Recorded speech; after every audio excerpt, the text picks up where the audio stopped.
Welcome to the Thursday, October 10th, 2019 edition of the Clemson Dubcast. Florida State Week, and plenty of relevant coverage of it at TigerIllustrated.com. Paul Strelo takes a look at the recruiting battles between Florida State and Clemson in recent years. Always fascinating to kind of peel back the layers of that and get an idea of the talent on hand at both schools, which have recruited really well in recent years.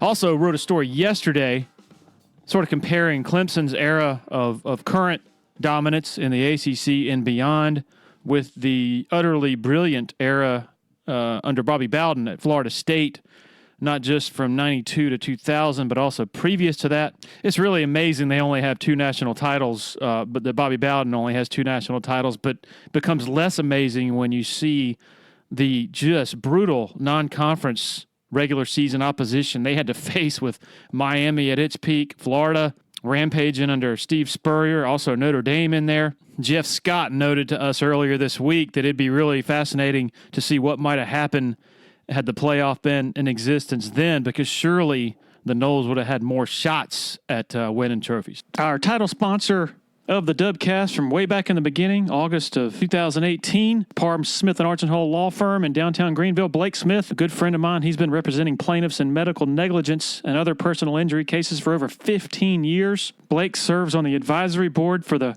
paralegal program at Greenville Technical College. He recently completed his 10th year as an adjunct pro bono professor at Clemson University, where he teaches sports law. Blake was also featured in a recent Consumer Reports heart surgery risk article. In other words, Blake and everybody else at Parham Smith & Archenhold know what the heck they're doing. Free consultations, 864-990-4581 or online at parhamlaw.com. Want to welcome aboard to the podcast Blackacre Law Firm, sister law firm of Parham Smith & Archenhold in Greenville. Stuart James is a 1998 Clemson grad, big Clemson fan, just like the Parham Smith & Archenhold family. Blackacre gives you the representation you can depend on when you're on the home stretch, closing on your house. All those documents you're signing, all those technical aspects of it, the last thing you want is for something to go wrong at that point. Blackacre also provides services for wills, powers of attorney, durable, and healthcare. Don't put yourself and your family in a bad situation by not having these important documents. Call today for a consultation, 864-775-5400, or go to their website, blackacrelawfirm.com. That's BLACKACRE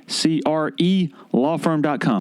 All right, let's get to our conversation with Riley Morningstar, former TigerIllustrated.com intern who went on to work for the Seneca newspaper. Just want to get a look into the sort of the inner workings and the processes of somebody who's working at a newspaper and not covering sports, but some of the more real world stuff that a news reporter deals with, and also some of his reflections on working for TI and covering Clemson football, and also being on the receiving end of one of Dabo's let's just say, I guess, spirited rebuttals. And I think, three years ago, so we can all laugh about it now. So here we go. Our conversation with Riley Morningstar, which took place at the Abernathy earlier this week.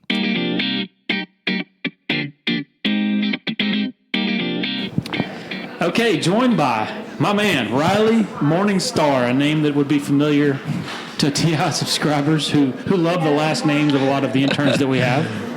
Yeah. Thanks for being with us. Thank you for having me. I thought it was a joke yesterday when I was called for this opportunity. It's just, I listened to it, and I know a ton of people, friends, subscribers that do. So it's an honor to be here today.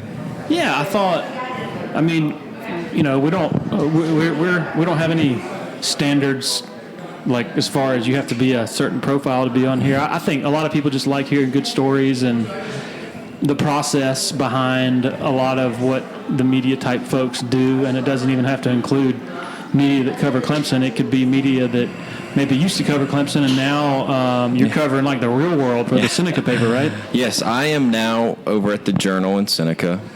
So if you're not in Oconee County or Slice of Pickens, you got to be reading us. I got to throw out that plug. But I graduated from Clemson last May, Greenville native, and I've been at the Journal since August of last year, and it has been a great experience for me to, covering sports and then going to council meetings is quite the drastic change in covering economic development, stuff like that, and it's a great place that I can just cut my teeth. And I remember when I first got offered the job, you're one of the people I talked to who said, hey, what do you think of this? And and we can talk about newspapers, but this is a place that has seen our subscriptions grow, which is crazy, and the climate now, it feels like, for local papers. But again, the people there have made me better at what I do, especially in the writing, and going from transcribing quotes.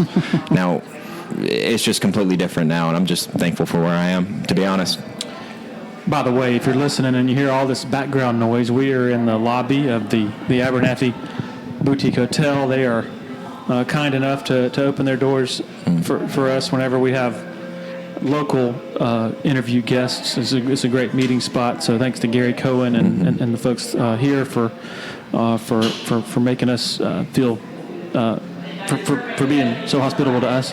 All right, so I'm just curious. You were an intern for us for 2 years, 2016 and 17, or was Year it they 15 won and the 16? title, and then Kelly Bryant falling in the Sugar Bowl. Okay. And so I'm curious. I'm trying to remember. I think maybe I asked someone in the communications department or something. I'd be happy to talk you through it. Yeah. Tell me through it. It was the summer right before my junior year, so summer, I guess, 16. And John Spenda, who is no longer at Clemson anymore, but he sent out an email blast to all the people in the department, said, hey, this is an internship opportunity at Tiger Illustrated. And I had known about you guys through a friend who later interned for y'all, and had got me hooked on my freshman year, the site, and have been a subscriber since.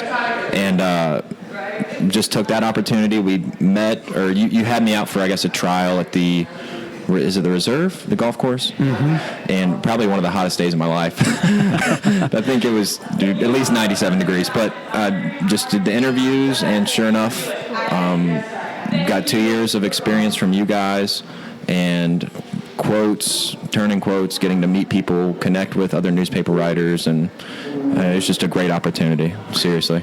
I'm just curious, I know what it felt like for me in the mid to late 90s as I sort of zeroed in on, I'd like to be around sports, college sports, college football preferably, and write about that for a living. Like there was some sort of spark there for me, but it was such a different time because newspapers were so much more prevalent then, and so much more, I guess, of a presence then. And so I'm curious, and even now, we have current interns who have come through since you left. One of them got a job at the NFL network, and so people still aspire to do that. And I'm just curious, what is behind that, or what was behind that for you? Like, did it just intrigue you, or were you like, man, I just love to be around sports, or what? Or was it the journalism thing, or did that come later on for you? So my freshman year, I was not intellectually smart enough to do the SATs correctly, so I did the bridge to Clemson, stayed at High Point, which was awesome, but I was a pre-business major, and I was like, I'm not great at math, and I just started combing through the majors, and sports communication was on there. And it was a closed, and I had Dr. Spenda through a connection that really pushed me to apply to get in the major my sophomore year, I guess spring. And at that point, I said, I love sports, and I want to be involved in some way, and I'd love to work for a team one day. That's still a goal of mine, whether it's collegiately, professionally, somewhere down the road I'd love to. But doing what? I don't want to say PR, but that's kind of a bad word when you're selling journalism. Because now with PR, at least from a newspaper perspective, it's just so clean, and you can't really dig in. Now I realize that, so I've kind of balanced thinking about that. But with the newspaper, I had done some freelance work my senior year, spring, through you, talking with Eric Sprott, who is our sports editor at the Journal, and I took that opportunity to cover soccer games. Nothing that I was crazy interested in about, but you said, hey, this is something you should check out and do. And I did that, and I said, I really enjoy this. But I had been applying for jobs, I want to say, since November of, 17. No luck with anything. And that got really, really frustrating. And I was getting callbacks from, and this is nothing against those people, but sales jobs. And I would be miserable if I was slamming phones. So I would go and interview somewhere in Atlanta or Charlotte, drive in there, get myself hyped up, say, this is a job, this would be great, leaving the interview. And I advanced in the process, but I was like, man, this is not what I want to do at all.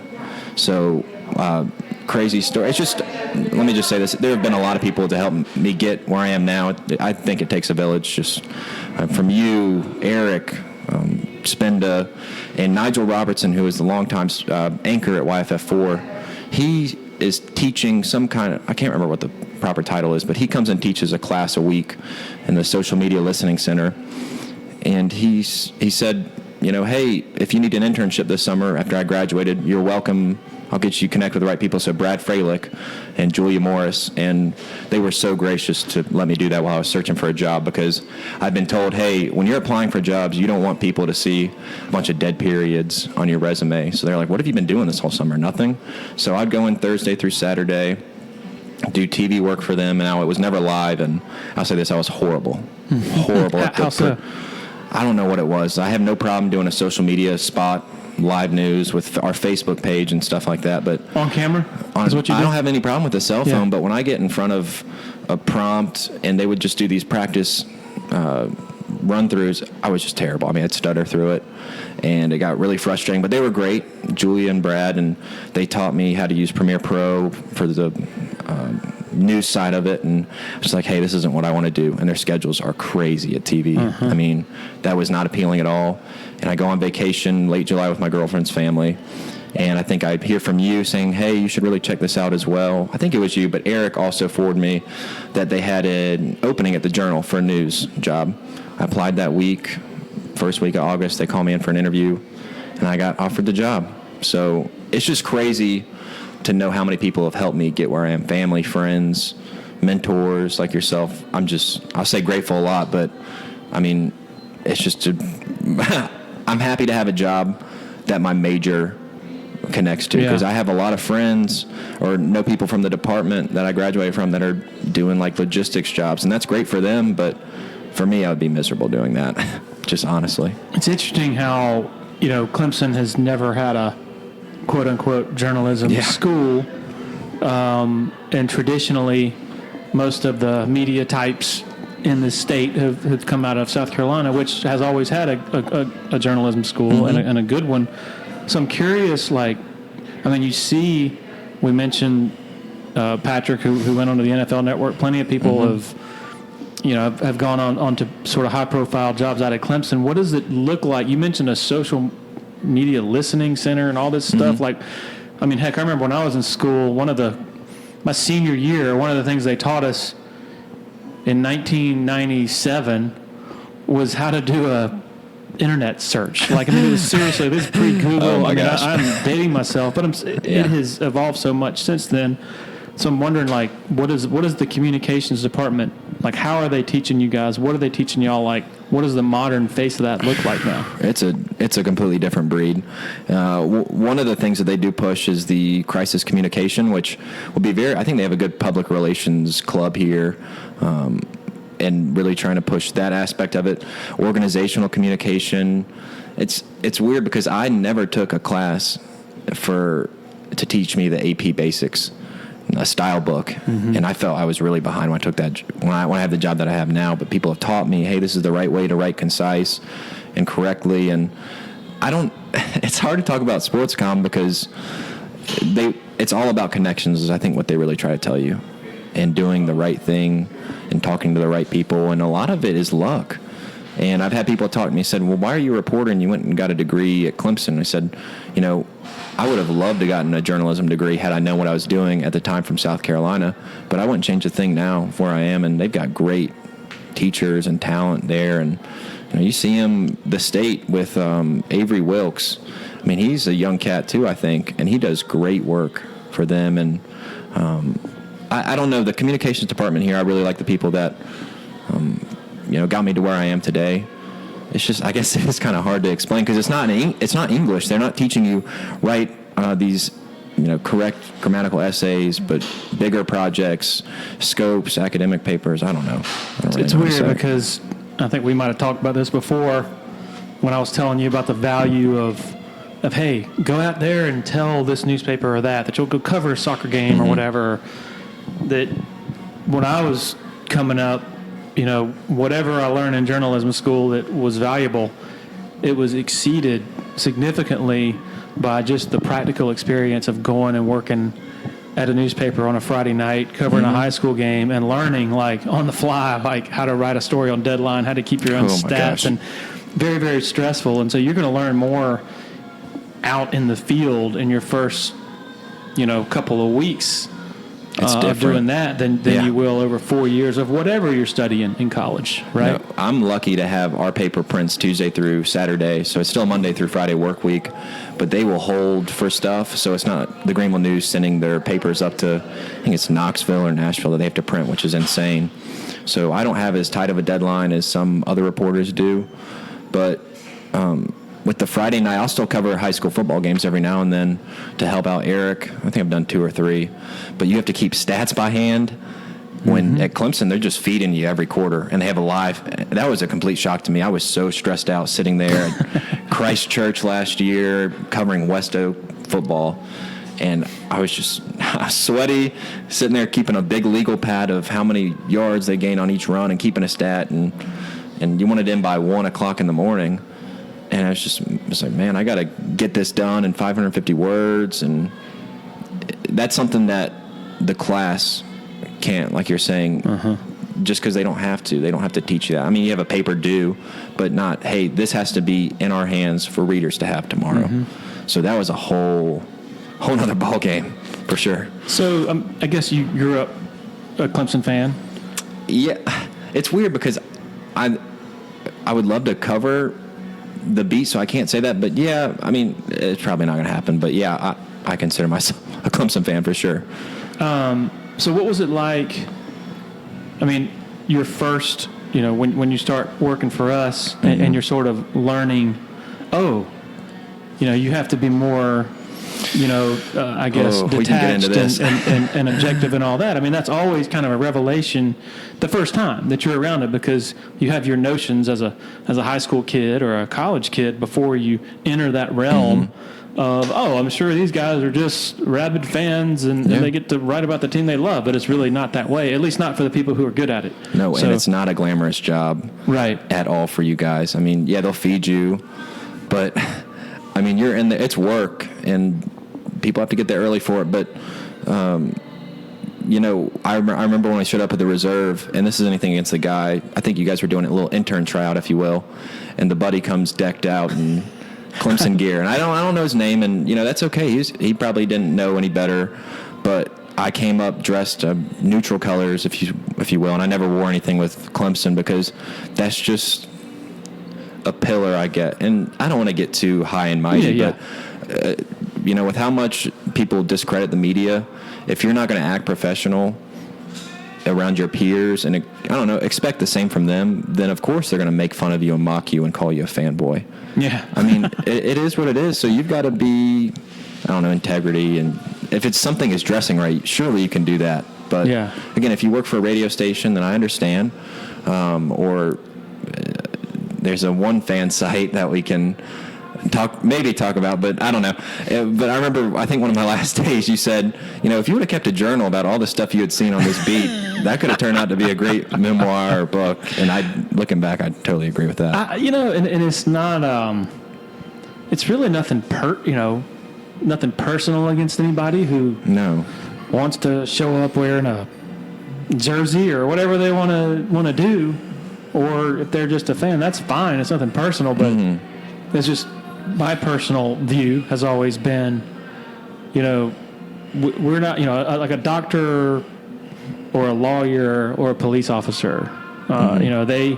They have like something that says this allows me to do what I do, whether it's a license or a certificate of some sort. And what we are doing, there's nothing of that sort. And so, our credibility is our license, and our track record and how you represent yourself. And we all make mistakes, and we all learn. We have to.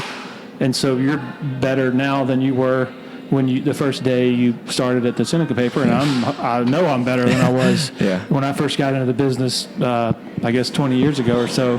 But it's still jarring to see as many people. I mean, there are fanboy types on covering every team. Oh, it's horrible. It just happened at Sports Illustrated. Here it just seems like it's more pervasive. Anyway, it's not something that makes me mad or anything, but it's more like wow, just wow. It's really my only. So what was your sort of learning experience like in observing a lot of that? And you don't have to talk specifics, but I'm just curious how you sort of differentiated. Okay, this is how I need to handle myself, and this is how I don't need to handle myself when I'm wearing a credential. Yeah, with one, in an interview setting when people can't really see, or at least the fans, I don't know, not in the stadium. Actually, I don't know how to put that. But in the interview settings, I was always extremely nervous talking to people, and I've come around on that, especially in the past year, because I've talked to people about, a family member dying in a car wreck. And you're like, man, this is completely different than talking about something that's recreational and fun as football. But really watching, basically, shut up and listen is what I try to do, and learn from the likes of you. I remember Aaron Brenner was someone that, I never told him this, but I looked up to him because he told it how it was, I felt like, and he asked direct questions. There wasn't any fluff to it. Matt Connolly, Grace Rayner, and other people that I'm forgetting, but I always wanted to just try and watch because I didn't know what I was doing. I was just there to record, transcribe, and one regret that I had in the whole thing was I didn't write enough, and that was a confidence thing. I have no doubt about that. It was a confidence thing because now my process for getting a story, and we can talk about this later, but is just break the quotes down and then start to try and write my story. For you guys, it was and Chris didn't pressure me, but I want to get the quotes up and get it in so people can, absorb what the coaches are saying.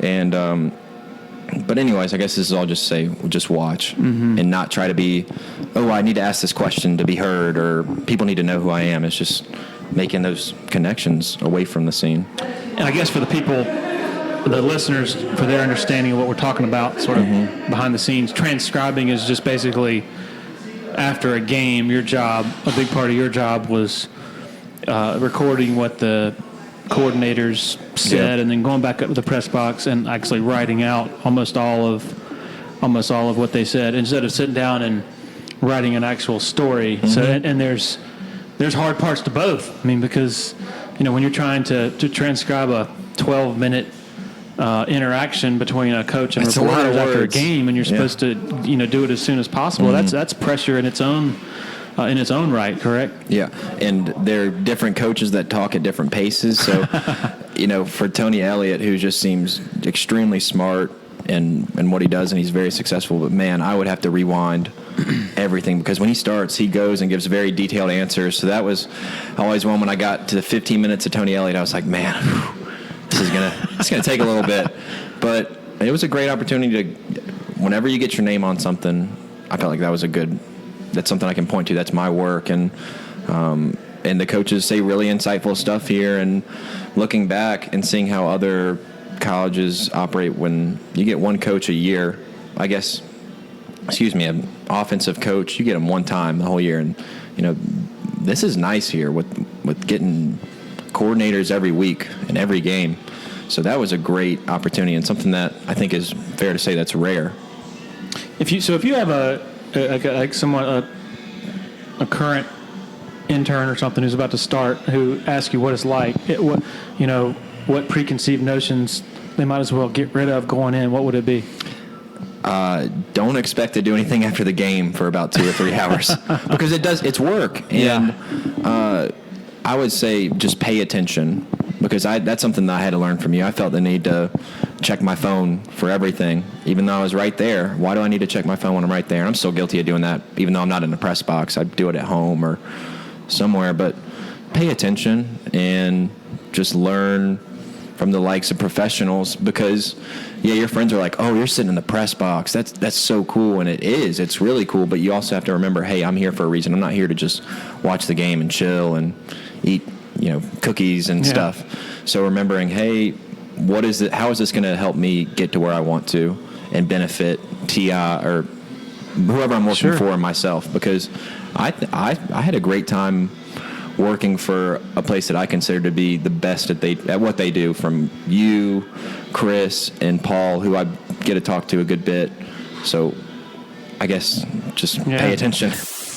If you run a business that conducts credit card transactions with customers, you got to learn about Tandem Payment. Credit card processing company has offices throughout the Southeast, but the one in Greenville in the upstate, headed up by a 2005 Clemson grad. Tandem's technology allows business owners to offset their credit card processing costs by applying a small customer service charge to each sale they make. Tandem has an A-plus rating with the Better Business Bureau and was awarded the Better Business Integrity Award in 2013. Check them out at tandempayment.com. Big supporter of the Clemson Dubcast is Harris Flooring America. Based in Anderson, South Carolina, Harris Flooring has been instrumental in a lot of the facilities transformation you've seen on Clemson's campus lately. From the Allen Reeves Center to the McFadden Building to Memorial Stadium to the Neary Center. Family owned and operated since 1947. The owner, Scott Junkins, big Clemson guy. Harris Flooring is just as good inside the home and the residential realm as they are with the larger scale commercial stuff. Give them a call, 864-642-6183, or online at flooringamerica-anderson. It's amazing, even professionals who've been in the business for years and years and years, how many people you'll see in the press box during a game, while the game's going on, buried in their computers, arguing with somebody over Twitter or watching another game when, you're paid to be there watching that game. And I'm guilty. I'm not saying I'm not guilty of that. That's sometimes too. But man, if you just watch, if you close everything down and you grab those binoculars and you pay attention to what's going on the sideline and who's Dabo yelling at after which play, it's not that you're going to learn anything earth-shattering, but it's going to help you piece together sort of the puzzle that you're trying to put together really every week. And my girlfriend now gives me the hardest time because I keep saying, I need binoculars. And part of it's me getting old manish, but I've gone to, I want to say, the A&M game in Georgia Tech. And we were higher up for Georgia Tech, but I just wanted to grab a pair of binoculars and look at what they're talking about because that's something I learned from you. And I get the tweeting thing that some people have to do that for their jobs and their workplace might require that they have to put something out there. But for me, I can't give my attention to both. It's just a struggle. And you are giving it away, essentially. If you're paid to be there to watch the game and cover it, and your attention is divided, you are giving it to whoever you're bannering with via text or oh my gosh, the texting was bad for me too because I get to be texting my buddies like, oh my gosh, what just happened there? Or somebody hurt, and I don't know, because at the same time you got, and they're I consider a lot of those people my friends, but you're competing against them to have a better story. I mean, it is a competition to who can put out the best stuff, and if you paying attention with binoculars and shutting everything off gives you the leg up, I don't know, that's just going to make you a better writer. Okay, 3 years have passed. I think we can talk about it now. Oh yeah, the big blow up from Dabo to you. Yes, my intern in 2016, the week after the Pitt game. Boy, just not a fun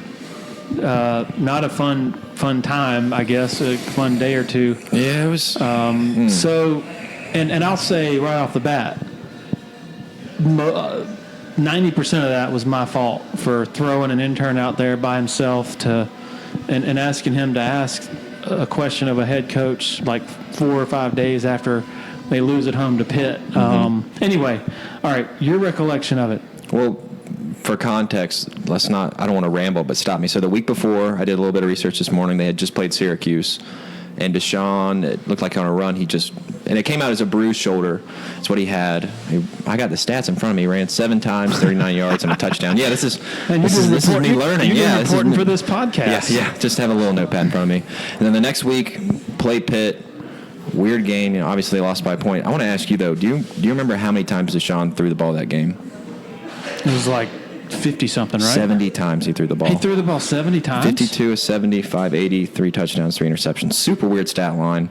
But anyways. Are you sure he threw the ball 70 times? That's what the box score said. Okay. And they ran the ball 25 times, 50 yards, so they were just picking them apart in the air. But when you throw it 70 times, I hope you have a lot of yards. But so what I would do is I'd go to those Wednesday informal interviews, and there wouldn't really be a crowd because TV's got their stuff, and State and Post and Courier, they just don't need it. Yeah, it's like 6 or 7 people. As opposed exactly. to like 40 on the formal press conference days on Tuesdays. Really low key. So I texted you and I tried to, and again, if I'm wrong, just stop me, but I'd always try to say, hey, is there anything you want me to ask? And you said something along the lines, hey, when are they going to get Deshaun, when are they going to feel comfortable running him again? Because, I mean, he wasn't, and they reported as much that he had a bruised shoulder, so something was up. It's just me and a few other reporters, and we're standing there, and Dabo's talking about, you know, whatever the question is, and I asked him. I said, "Hey, when are you guys going to feel comfortable getting Deshaun in the run game?" And I might have sounded like a smart aleck if that was a point of contention, but I felt I was, pretty straightforward. And I'm an intern at the school, and I remember I had just made a great grade on my Spanish test, and I was just riding high, feeling great. Asked a question, going to have a fine Wednesday, and he lights into me for a minute and a half, just nonstop. And like, who are you? Who are you from? That was after. Yeah. After we talked, after the interview session. And what did he say during the interview session? During the interview, he says, "Are you serious?" And I say something like, "Yes, sir. I was just trying to be polite, and I didn't think anything was wrong." And what I could have done in hindsight was listen to him talk on Tuesday or Sunday if anybody else had asked him. But and he said, "You got to be kidding me with that question. They could not stop the pass. Know what you're talking about before you ask it." And I was just like, whew. Yeah. And I had never gotten anything like that before. And then the interview wraps up, and Dabo says, "Hey, what's your name?"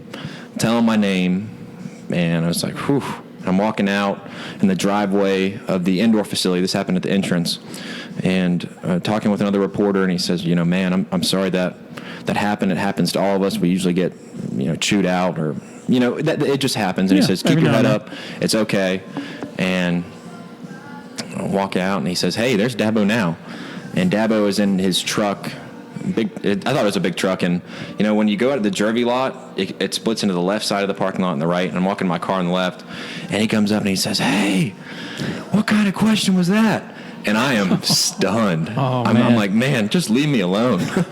and I said, I was told to ask that question by my boss. And he says, "Well, who's your boss?" I said, "It's Larry Williams." And he says, "You tell Larry to ask that question himself." And at that point, I turn around and just start walking my car because I don't know. I'm shook is the best way I can describe it. I was freaked out. And he says, "You got to be kidding me with that." And I just go sit in my car. And I'm like, oh, man. And I didn't think I was going to get in trouble for anything. But now in today's, it was like, man, if that goes viral, man, I don't know what's going to happen, at least to me. And, again, nothing came of it. But I called you, and you had heard from somebody in athletics, hey, this is what happened. And we talked. I think you took me out of lunch the next day or so and told me, hey, this happened. You take over. You just kind of tell me what you thought. So some context here. I think early on, after you joined us, you had shown an eagerness to ask questions, which I was really impressed with, because most of the time that doesn't happen. Most of the time, people are kind of scared to put their voices out there, which that's 95% of people out there who are doing it on an intern basis. And so I was thinking, my thought process, I guess, a few weeks into the season was, you know what? I'm impressed with old Riley. I'm going to normally I go to these Wednesday post-practice media availabilities with Dabo, but I'm gonna throw Riley a bone, and he can ask questions and learn and grow and get better from that experience. And the mistake on my part was, you even though you do want to give an intern some good experience, I should have been there with you, for most of those times. And I also should have made a point before that to say, hey, Dabo, this is an intern, who has joined us, and he's going to be here on Wednesdays asking questions, so he can sort of develop a connection there. Because I think the previous week, you, being a good reporter, got there, I guess, like 20 minutes early, and you saw Ray McLeod being carted off. Yeah, he had a yellow jersey on, and what that means, I guess you can say. He was hurt, and he was being, I guess, carted off or walking off. It was something whatever. along those lines. But this was, I don't know how it is now, but they used to have all the players get in a cart in front of the media, and they would just take them back to the facility or whatever. Yeah, well, so they were not in the Reeves Center at that point. They had their whole operations were back at the stadium. So he was, I guess, being carted from the practice facility across Perimeter Road back to the stadium. You saw it. I think a group of us did, and he probably. You asked Dabo about it after that practice the week before, and he sort of took. He was kind of prickly about it, and I should have said, "Hey, we saw Ray getting off, or we saw Ray just then, and he was in yellow, but." He was like, "Were you watching practice or something?" Yeah. Well, I think you said something like, "What's up with Ray or something like that," and he was taken aback that you even knew that he had. And somebody stepped in and said, "Hey, he was just on the cart. That's why." So he was probably prickly. And again, I don't hold anything against anyone, and I never even thought about that. But I never felt I was I don't know worthy, but I guess that's the right word. Like, I'm just some intern. Right. They don't need to know who I am. But in terms of who's this random asking me this question, so I get that. But I think he was prickly ahead of time because of that. So, which I get. But. So he's like, "There's that guy again." Yeah, look at this guy starting stuff. But the lesson, and I think the way it worked was I was at home, and I was waiting on you to text me back just to tell me what a summary of what he had said, and then I get a call from Tim Beret, and he says, "You need to do something about this intern," and I'm like, "What in the hell happened?"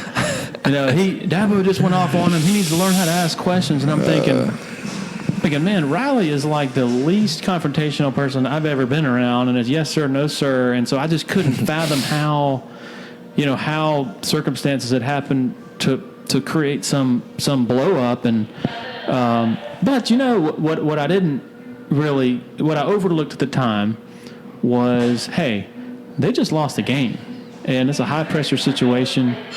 And they're trying to get back into the national championship hunt. And actually, I guess about a month after that is when I got chewed out myself in a similar fashion for hanging out on the practice field for too long, early during one of their bowl practices for Ohio State. They let the media. Okay.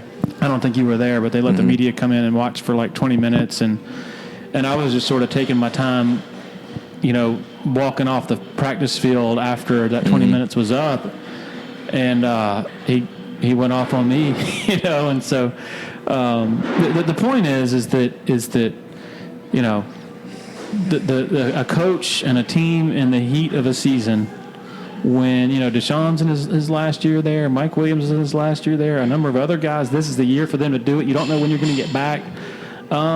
It's serious freaking business, and that's not saying that maybe he couldn't have handled it better, but it is saying that, hey, there are things that not you or any intern, but that I need to be wary of and careful of in settings like that. And so that was the learning experience I took from it. And in fact, during August camp, I sent one of my interns to go, or two of my interns to go. I had a conflict, and they both went to one of the post-practice availabilities, and I said, okay, guys, don't ask any questions. Yeah. It's because, I just don't want to put them in a bad spot. And if they did ask a question, I want to be there, to be able to sort of oversee it. So that's I guess, how I grew from and learned from that moment as well. And I'm sure maybe you found, even though you didn't deserve that type of blistering, I'm sure you maybe found some ways to learn from it as well. Yeah, and even as, I guess I can just say, Clemson fan, and paying more attention to how things go now just outside of the game, is he sends a lot of messages, and Dabo. Yeah. I mean, whether it's him being upset about the Notre Dame game and Clemsoning, he's sending a message. Now, this was a setting that it wasn't going to really get to the team per se, but when he went off on his radio show about the South Carolina win, people that felt like it was a loss, he's doing that for a reason.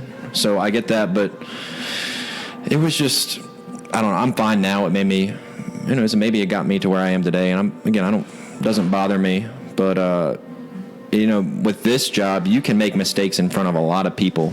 I mean, there are a lot of people watching, whether it's your, not coworkers, but other people are around you, and these are people that are on national TV every week, and they're talked about in all these forums, as opposed to messing up in your accounting firm when your boss is just going to be mad at you. This is playing out in front of other people, and I'm not afraid to say I was really shook up when it happened, and I don't think it's bad to say that, but I'm fine now. And, I bet if I walked into practice today, he wouldn't even know who I was, which is totally cool with me. And I didn't get any grief from it. And I don't know. It was quite the experience. So I want to make sure now, like you're saying, because I hadn't really thought about it, is to make sure and introduce yourself in some way. Hey, I'm here for this, because they get a lot of random faces. That's not bad to say, but a lot of people go to those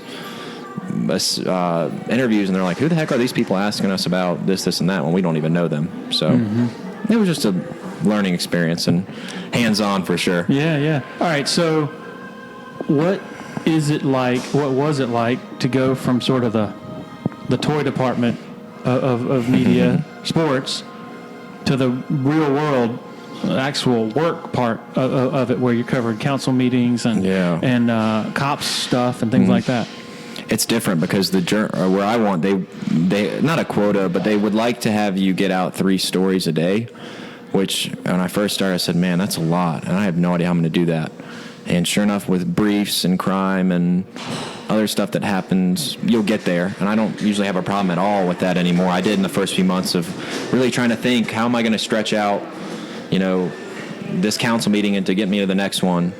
And, I have this doesn't matter that I'm going to say what day this is Wednesday that we're recording this. I've got the Board of Trustees Thursday and Friday, so I have stories right there that I can really think about and say, hey, how can I take this and make it last till next week and make it fresh and that kind of stuff. But I lived in Clemson when I went to school here, and I was like, I don't know what Oconee County is. I don't know what's over there. We would go and hike every now and then, but I don't think anything happens over there. But there's all economic development. I mean, one of the cool it was kind of a bucket list reporting, is the Hells Angels came into town in July. Now, they wouldn't speak to me, but I went to their charity softball game. We got some great photos for the paper and talked to people about what they were doing. So it's really cool stuff like that I didn't think I was going to have the opportunity to do, because I was like, Oconee County, what's over there? So it's completely different than the sports. Like, I went to a council meeting last night and was there for an hour and a half and got some story ideas out of it that's really going to impact that community. But I don't know. It's different because when you're talking about Clemson fans, there's a lot of them. Now, when I'm talking about my consumers of the paper, Westminster is a town of like 2,300, 2,400 people, but they will talk about it, which is great. That's that's a community that loves to read what's happening. So different audiences for sure. Why didn't the Hells Angels speak to you? They probably because they feel that they haven't been accurately portrayed in the media, which is cool. But also, if you want to repair your image, you might want to talk to the media. Right. And I didn't say that to them. I'm not going to. If they say no, then cool. All right. I'll leave you alone. And I mean, that was that. They did a charity softball game. So, hey, this is a perfect opportunity. We are good people, and we're raising money for this, and that. And I guess they had felt like they'd been cut a raw deal in the 60s and 70s when the media was really, when they would speak at least, in the crime. But, yeah, it's just different. So when you go to a council meeting and you look around at other media, like, who's your competition? We've got one radio in Westminster and one radio station in Seneca, and they're basically sister stations. So that's it. Yeah, but these stations will type up a story or two. Excuse me, not a story or two, but their stories will be 2 or 3 sentences long. Yeah. So that's just what they do, and that's something that with this job, whenever I take a next step somewhere, it's going to be different with competition. So I want to make sure I'm cultivating the right relationships outside of just saying, hey, I need this info. Can you get it to me now as soon as possible? And trying to take time and ask them about, hey, how's your family doing, that kind of stuff, which I know that you do as well, to try and say, hey, I'm not just coming to you for information. I also care and want to have relationships. So there's not very limited competition. That's crazy. I mean, that's good for you. But I remember, heck, my wife used to work for the Seneca Bureau, the Oconee Bureau of the Anderson paper. Yeah, it's sad what's happened there. It was right there on 123, and I think the Greenville News covered Oconee County before, so there was like quite a bit. Well, Anderson would dip in. The Independent would dip into parts of, I think, Hart County or Hartwell, and now it's like they might have a page of news. Sometimes it's sad what's happened over there in terms of how much they've been cut back, and it doesn't. And I don't want to speak badly about it, but it doesn't feel like they cover Anderson anymore, right. And that is a community that I have been. That community just fascinates me because there are a lot of people, I think 120,000, and they do not get served on their high school sports and stuff, and we do a great job with that. But that is such an interesting market to me, the Anderson area. Okay, so what he's referring to is the Anderson and Greenville papers recently, I guess within the last year or two, consolidated. Basically, the parent company of the Greenville News bought the Anderson paper, and so I don't pay enough attention to what they cover or don't cover in Anderson. So they don't. You're saying that they have really retracted and don't cover a whole lot of high school sports in Anderson. It's tough. The Anderson paper. I mean, we've had kids we've had people tweet us of our high school athletes say, they do a great job for us. They like Eric and Alex, who on the beat. One, I just want to give them credit because their jobs are insane. They can come in for a interview at 10 or 11 in the morning, but they usually have to get in the office at 3 or 4 in the afternoon, and no one is laying out those pages for them. They have to design all the pages themselves, columns of box scores, all that kinds of stuff, and on top of writing stories that they have to do. But on our subscribers, if there are any listening to this, they know on Friday we have a full game day wrap of high school games where they break down each game, and it's not like little notes. They interviews with the coaches. This is the matchup, who's scoring, or their predictions for each side of the ball. So we've had our Oconee County people talk about, hey, this is a great job, and the TL Hanna people are like, we don't get any coverage. We don't see them at all, and it stinks.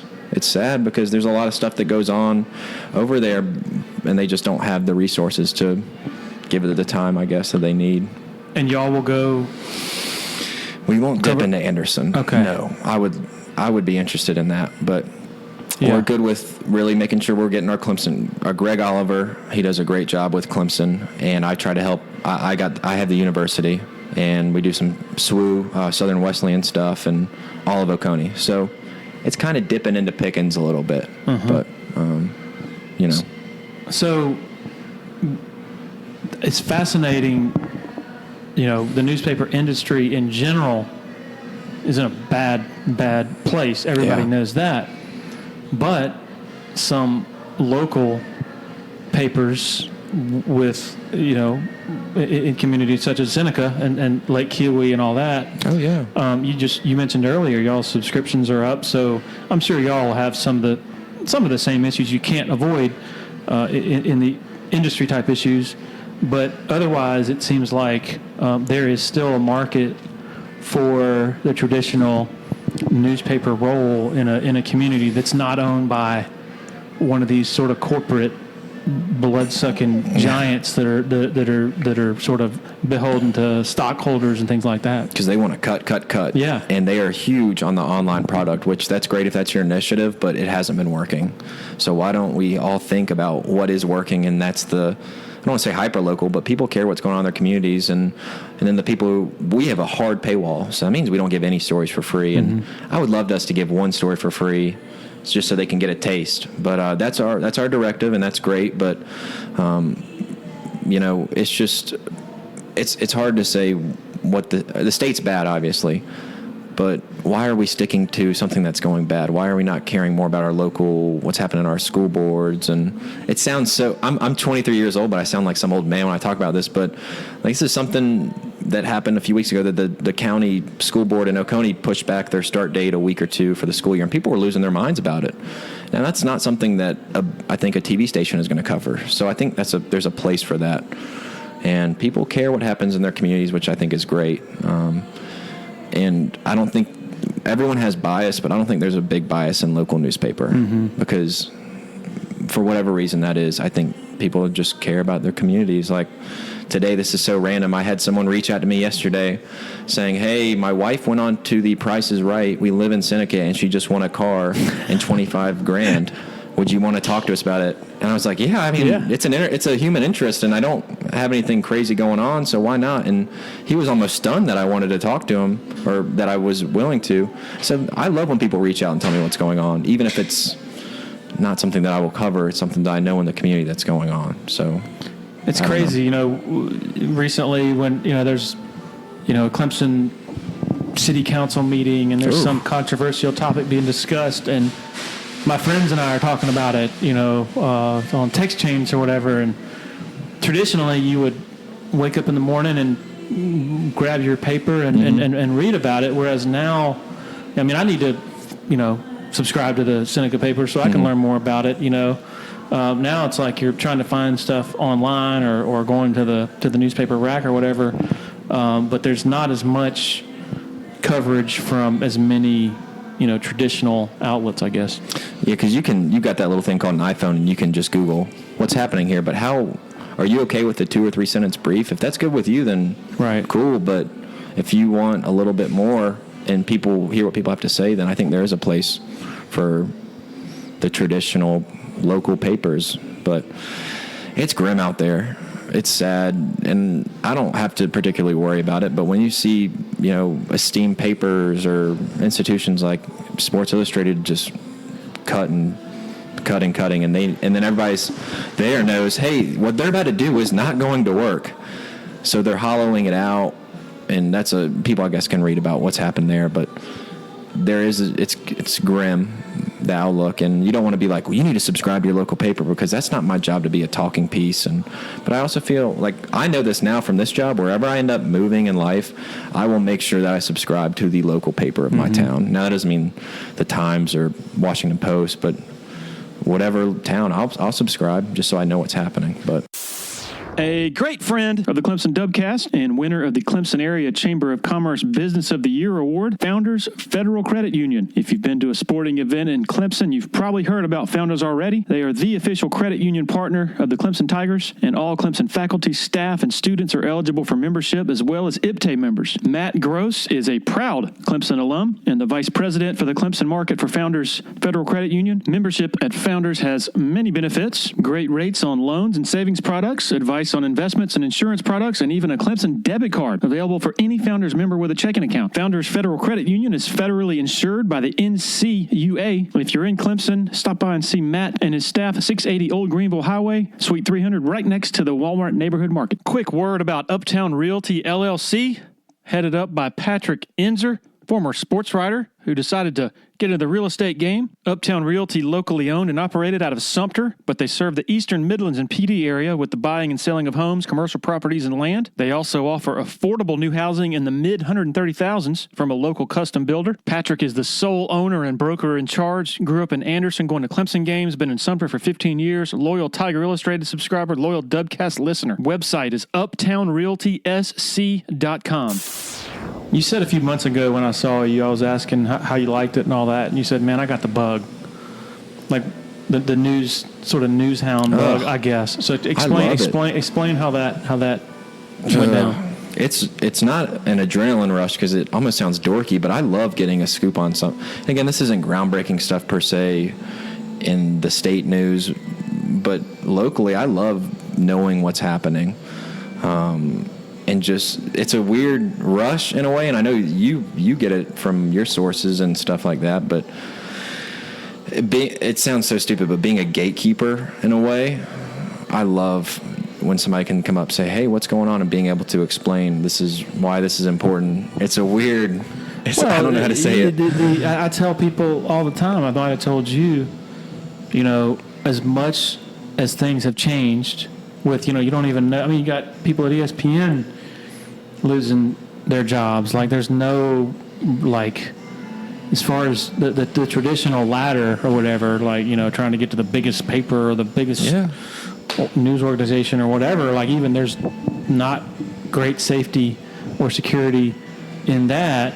I tell people, as much as things have changed, a lot of it is still the same, the fundamentals of, if you can figure out how to tell people something before anybody else, give people information that nobody else has, you can still make a living, and a pretty good living, perhaps, whether it's sports writing, covering a college team, or covering local government and things like that. The people that I really admire in this job, and I feel like I do a decent job of it, is reporting news. I think I'm good at reporting news of what happens, but I really admire, and it's something that I've got to work on, but the storytelling. When you're able to tell a story and get people to read, and we have directives that we try not to go past 700 words, and I get that, but growing up when I was in high school, I loved Grantland, which was a long-form breakdown of pop culture, sports, deep dives. I love that, but not everyone does, and I have to accept that, but I really admire the people that are able to tell stories about people, or the human interest stuff. Your story of Dabo that happened over the past week and a half, and other stuff that you've done like that, the decade of Dabo. I mean, there's always going to be a place for that, which it's something I have got to get better at and learn how to do. One thing that's interesting about most, I guess, newspaper writer type people, quote unquote journalists, traditionally it's been filled with introvert types, at least from what I've seen. But yet, your job requires you, as you've said, to network and develop relationships. I don't consider you an introvert, which I think gives you a leg up. Really? Yeah, because you're social. You're always interested in learning more about what's going on, and like you said, and I've learned this over the years too. You're not going to be in a very good position with sources or potential sources, people who are in position to know stuff, if you only call them up when you need something. And I learned that from you. I remember you've told me that before. It's a relationship business, just like a lot of other businesses are. And so, but that is kind of conflicting with the typical personality. Not always, but there are a lot of introverts in the journalism business, and so that doesn't help those types of people, I guess, ingratiate themselves with the movers and shakers, I guess you could say. Yeah, I agree with that, because you can bump into people that are completely quiet at a setting that you're going to cover, and they just don't say much. I remember I went and covered, it was the Jeff Duncan came to town with the Mike Pence, and I don't care politically either way, but it was an opportunity to see the Vice President of the United States.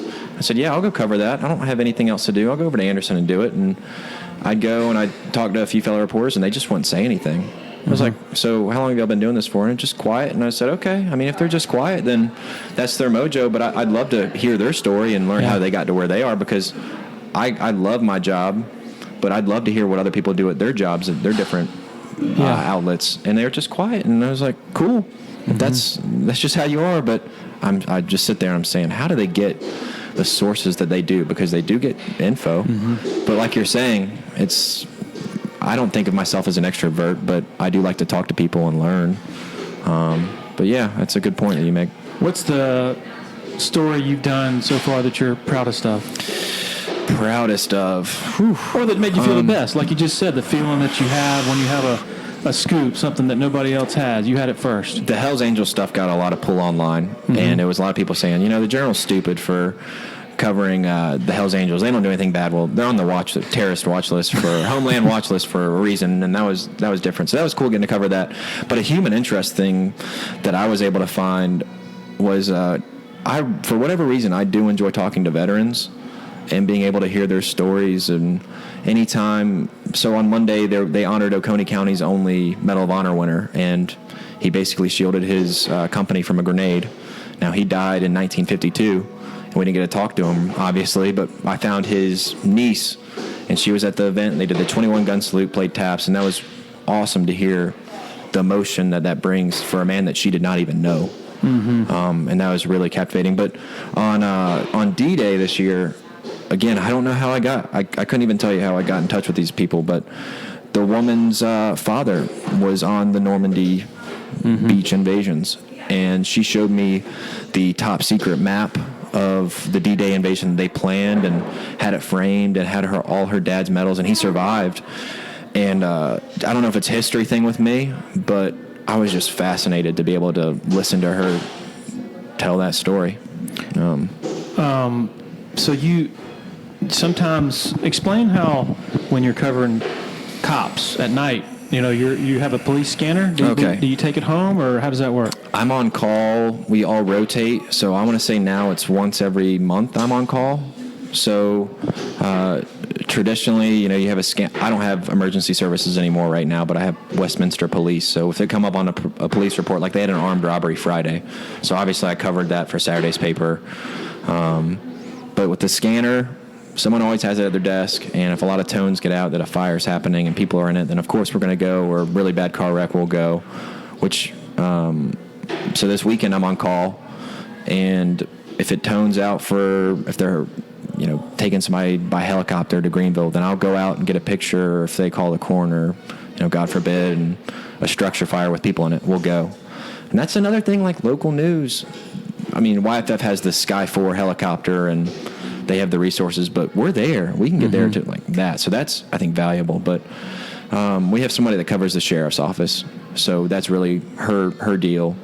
But yeah, the scanner is an important part of, if well, the saying was, if it pleads, it leads, I think. So even in court cases, if somebody pleads out, then that's going to lead in the front page of the paper. So there's a place for, I think, breaking spot news is what I've been told it is. So crime, fire, that kind of stuff. So, like, if you're on call and something happens at 2 a.m. that you got to go to, you'll get a call and you got to hop up out of bed and go, or what? Usually, and they don't mandate that you have to have it next to you when you're sleeping in bed. So I'll usually stay up on the weekends till about 11, midnight, and listen, and then I'll just turn it off. And the moment I get up the next morning, I will turn it on. If I go to the store, I'll just bring it with me or leave it in the car. But now, I guess one of the perks of having the cell phone is I've got the press releases for everything. So if the coroner sends out something, I can immediately get it up on our website. So that's a plus. I was so stressed out when I first got the scanner. On the weekends, I was like, man, do I need to go? And I went out to, I think, a fair amount of stuff. But now they've kind of been like, okay, calm down. You know what to do. Yeah. You have an ear for it to go. So, yeah. What's the hardest story you've had to... the toughest day you've had since you've been there?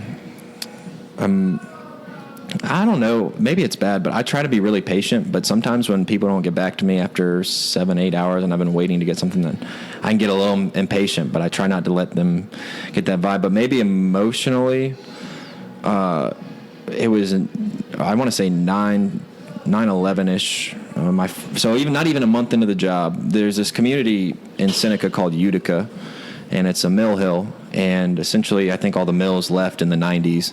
And it's appalling to think that there's a community 7 miles down the road that people are just shooting up heroin, cooking, maybe not cooking meth, but probably so. Yeah, it's horrible over there. And I don't mean that in a funny way. It's very sad to see what happens over there. But I'm sitting there at my desk at 9 o'clock in the morning. We've got 2 gunshot wounds to the head, and I'm like, oh my gosh, I don't know what I'm about to see. And that freaked me out for a good bit for a while when they say, we've got 1 entrapped. I'm like, I don't know what I'm going to go see. And sure enough, we get over there, and this 18-year-old kid just gunned down 2, I guess, I don't want to say customers, but killed them, left them in the yard, and you see the bags. I don't know if this is too much, then just say, but then they take them off, and I'm like, man, this is somewhere right down the road from me, and I've been so blind to that community. So now I hear that. And maybe another emotional one was, I want to say 6-7 months ago, and this is when I covered highway patrol pretty hard, is you get toned out and you hear him say, get the coroner to come out to the wreck. And again, I'm sitting there, I'm like, I don't know. I'm maybe because I'm a sissy or something, but I don't know what I'm about to see. And I pull up, and there is this car just smashed, and it hit another car head on, and I think the guy veered over, but he was dead, 23 years old, and they put a sheet over the car, and I was like, man, this is horrible. And I didn't see anything, but then his family started to trickle in, and hearing, I will never forget how his mom screamed, and just the family reaction. And I texted my mom, my brother, and my girlfriend. I was like, man, I love y'all. It sounds so cheesy, but I was like, I just saw something, and please be safe getting home. And I just remember that, and it's just hard because my editor at the time, he said, if you can, talk to them. And I was like, I don't feel right. And I told him, and he said, yeah, you did the right thing by not going up, because they're having that moment. and they probably know why I'm there. I'm just going to leave them alone. And I was able to, sure enough, get stuff the next day about them talking about remembering their son, their brother, and that's always made me feel kind of weird because that's a moment that will be one of the worst days of their lives. Sure. And I don't want to be that guy who's like, so tell me how you feel, which, Well, how do you decide? Like, what made that a good decision? It was just the immediacy of it, just knowing that emotion, sort of a intuitive thing, I guess. Well, like you're saying with Dabo, and this is completely different, but now that I know, the stakes are high for different people in different walks of life. And when I just saw that, and he told me, I just said, I don't think this is a great idea. But then, so we get the story that, hey, this man has been killed in a car wreck. And then the next day affords the opportunity to me to now, with the benefits of social media, I can go on, and I really try to do this, is try to track down members on Facebook. I'll lurk, if you want to call it that, but reach out and say, hey, if you want to talk to me, please email or call me. I'd love to not talk about what happened to that person, but remember them for the joyous moments in their lives. And there was one more I'll just tell you. In Pickens over the summer, this mother, she was drunk driving and had her 2 little baby twins, and they were probably like 4 or 5. The 2 kids died, and the mother's going to be on trial for fatalities involving death. And they ended up reaching out to me, the grandparents, and I spoke to them, and just hearing them, I mean, they would cry on the phone, and I don't know what to say because you can only say I'm sorry so much. So I just would try to listen. And I don't talk to them a lot, and I haven't talked to them maybe in 2 or 3 months, but they were just like, please, anytime you get a story about this, send it to us down in Florida. So I was just like, send them whatever you can via mail, news clippings, just get it to them if they want it. So it's just the emotional, life-changing stuff that I think it wears on anybody that would see that kind of stuff. So, Long term, do you want to get back into sports at all, or do you even think about that? Yeah, I'd have the itch to. The thing is, like I said, the guys at the Journal, they have such a different sports job the way I see it, because they're doing layout too. So that's not as not appealing to me, but I would I don't know, not in that sense, because I think they do a great job, and I don't know, again, how they do it. But yeah, I'd have the itch to, maybe not like NBA, because those people, I don't know how they have lives, because they have to go however many places are different, and I love my family, and I want to see them. But yeah, I'd have the itch to do collegiate athletics, no doubt. So whether that's basketball or football, I would, for sure. Anything we haven't covered you want to talk about? Had I missed anything? Oh, yeah, let's just really briefly, what's your take on the remaining 7 regular season games? Because I just want to hear. I've read what you've said, but I kind of think this, we've seen this movie before, as far as they've had their bits of stumbling, I guess, and sort of trying to find themselves in recent years. I think the offense is going to be fine. And as good as the defense has been, as sort of replacing all those studs, I still wonder, and I'm not just taking a playoff spot for granted. I mean, that's sort of where Clemson is right now. You just assume they're going to get back. What's going to happen when that defensive line runs up against a big physical offensive line like Georgia's or Ohio State's, or could they get pushed around in ways that they're not used to around here? And I just think, last year, and I've said this before, kind of a broken record, but 44-16 over Alabama. The big story out of that game was obviously Trevor Lawrence and Justin Ross, but but if Christian Wilkins and Cleveland Farrell and Austin Bryant don't come back, which that was an extraordinary occurrence for them to come back, because most of the times, 8 times out of 10 they're all gone after their junior years or whatever. But so if they don't come back, that game might be like the Chiefs and Rams last year, which we might get. I was just saying about this yesterday. We might get Chiefs Rams when LSU visits Alabama. Just because we got a second, I don't know. LSU, I want to see them do, again, Texas is Texas, but I want to see them commit to what they've done so far against Alabama, because part of you wonders, are they going to revert back to we're just going to run the ball? Everybody's down on the line. So but I hope so for entertainment. Yeah, let's see it. I don't know if people have been paying enough attention to Alabama's defense. I think South Carolina had 80-something plays, 86 plays against them. Ole Miss ran for like 260 yards against Alabama and had like 80-something plays. And Losing Moses, man. So that in Alabama's offensive style is sort of exacerbating the defensive problems because they have these quick strike touchdowns and it puts the defense back on the field with all those freshmen that are having to play because of injury and attrition. And honestly, I think the national sort of conversation is not adequately focusing on Alabama's defense being, I think they have some problems. And I'm really wondering whether that game in Tuscaloosa between that LSU offense, and no, I don't think LSU is going to go back to ground and pound. I think they have found something with their modernized offensive style and Joe Burrow. So I think my takeaway from not just Clemson but college football in general is we're going to have maybe the most exciting playoff that has happened because of the semifinals so far have been blowouts for the most part. So should be really interesting. Way more interesting, I think, than a lot of people thought the entire offseason, which was dominated by talk of, oh, God, it's going to be Clemson and Alabama again. It doesn't feel that predictable anymore, but I guess we'll see. The season is still kind of young. 7 or 8, I think, real teams that have shots, and that's awesome because I was one of the people going in there. It's like, oh, well, Georgia, Clemson, Alabama, and give me Ohio State or Oklahoma. But just lastly, I think that when I say the front 7, just go ahead and minus Isaiah Simmons because he's just a beast. He's nuts. But that one, like you're saying, when they go against a running team, which will be in the playoff, I think it's safe to say.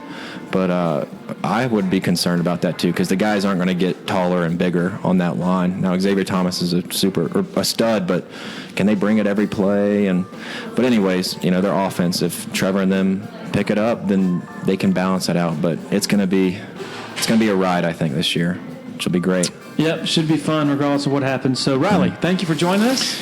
Thank you, and I just appreciate you having me. It was awesome. Yeah, absolutely. Our pleasure, great. And look forward to maybe having you back sometime. I'm all for it. Thank you, Larry. Thank you, bud. All right, thanks to Riley Morningstar for joining us. You know what? And I'm not just saying this. I think I'm going to subscribe to the Seneca Journal. I want to know more about what's going on in the community. And you know what? Maybe this makes me an old person, but I kind of like the feeling of walking out of the driveway and grabbing the paper. So thanks to Riley. Thanks to all of our 7 sponsors, including title sponsor Parham Smith & Archenhold Law Firm in downtown Greenville. Thanks to the Abernathy Boutique Hotel. Great gathering spot for our interviews. Also a great gathering spot for happy hour and things like that. Most of all, thanks to all of you. Our podcast last week with Charlie Whitehurst was a hit. Numbers-wise, I think that set the record. Fun conversation there. Everybody have a great rest of the week and weekend, and we'll be back next week. Cheers.